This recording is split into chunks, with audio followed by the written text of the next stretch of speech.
Hello all, నేను ఈరోజు మచ్చిపూస్ rice prepare చేస్తున్నానండి. ఇది చాలా లైట్గా ఉంటుందండి. అసలు మసాలాస్ ఏమీ ఉండదు. బిర్యానీ కంటే చాలా లైట్ మసాలాస్ ఉంటాయి ఇందులో. ఒకసారి ట్రై చేయండి. దీనికి ఆనియను, చెక్క, లవంగ, అల్లం ఇవంతా మన రైస్కి అండి. నెక్స్ట్ అది గ్రీన్ చిల్లీ, లెమను, వెల్లుల్లి వచ్చేసి గ్రీన్ చట్నీకి. ఇలా పెద్ద పెద్ద పీసెస్ అయితేనే బాగుంటుందండి ఆ రైస్కి. సో ఇలా పెద్ద పెద్ద పీసెస్ తీసుకోండి. ఫస్ట్ చికెన్ని క్లీన్ చేసేసుకుంటున్నాను. నెక్స్ట్ ప్యాన్లో ఆయిల్ యాడ్ చేసేసి నేను చెప్పాను కదా ఆ ఇంగ్రీడియంట్స్ అన్నీ యాడ్ చేస్తున్నాను.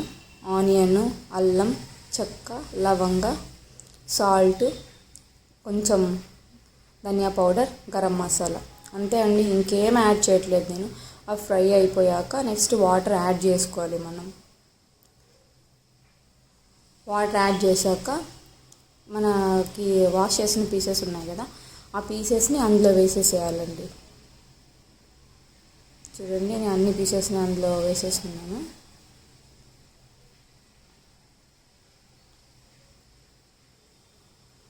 ఇవంతా మనం ఒక హాఫ్ అన్ అవర్ అలా బాయిల్ చేసుకోవాలండి. చూడండి, లిడ్ క్లోజ్ చేసేసి ఒక హాఫ్ అన్ అవర్ అలా వదిలేస్తున్నాను. నెక్స్ట్ గ్రీన్ చట్నీ ప్రిపేర్ చేసుకుంటున్నానండి. వెల్లుల్లి, గ్రీన్ చిల్లీ, అందులో కొంచెం ఆయిల్ యాడ్ చేస్తున్నానండి. దీంట్లో మెయిన్ ఆయిల్ అండి. Salt mixie పట్టేసుకుంటున్నాను.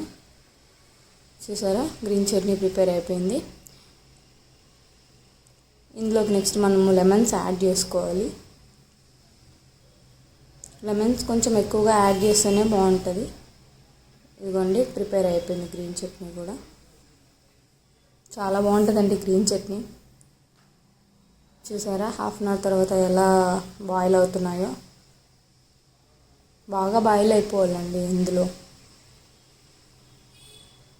బాయిల్ అయిపోయింది. నెక్స్ట్ నేను బయట తీసేస్తున్నానండి. మనం ఆ వాటర్తోనే రైస్ కూడా కుక్ చేసుకోవాలి. సో ఆ వాటర్ అలానే ఉంచుకోవాలి. బాగా కుక్ అయిపోయాయి నాకు. నెక్స్ట్ రైస్కి యాడ్ చేసుకుంటున్నాను. 3 కప్స్ తీసుకున్నానండి నేను. వాష్ చేసి పక్కన పెట్టేసేయాలి. నెక్స్ట్ చికెన్ మ్యారినేషన్ కండి ఇది. గరం మసాలా, కారం, ధనియా పౌడర్, అంతే, ఇంకేం వేయట్లేదు.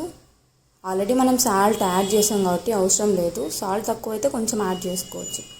సో ఇలా అన్నీ మ్యారినేట్ చేసేసి పక్కన పెట్టేసుకునేసేయాలి.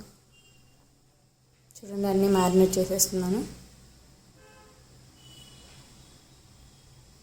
ఈ మసాలాతోనే మనకు ఆ పీస్ అనేది టేస్ట్ బాగా అనిపిస్తుందండి.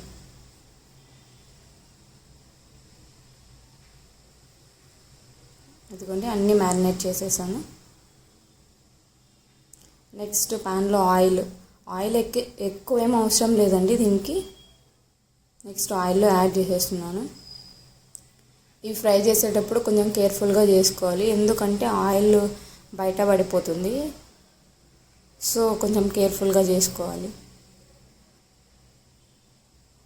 లిడ్ క్లోజ్ చేసేస్తున్నాను, ఎందుకంటే ఆయిల్ మనపై పడకుండా అలా లిడ్ క్లోజ్ చేశాను.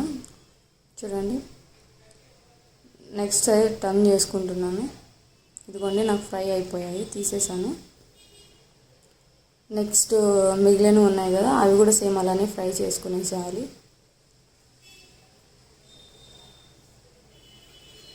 నెక్స్ట్ మనము రైస్ కుక్ చేసుకోవాలండి.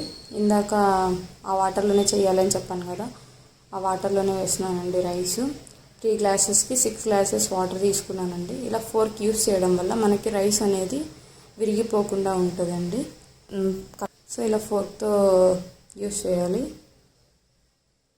ఇదిగోండి, నాకు రైస్ కుక్ అయిపోయింది. అంతే అండి, ఎంతో ఈజీగా మచ్చిపూస్ రైస్ ప్రిపేర్ అయిపోయింది.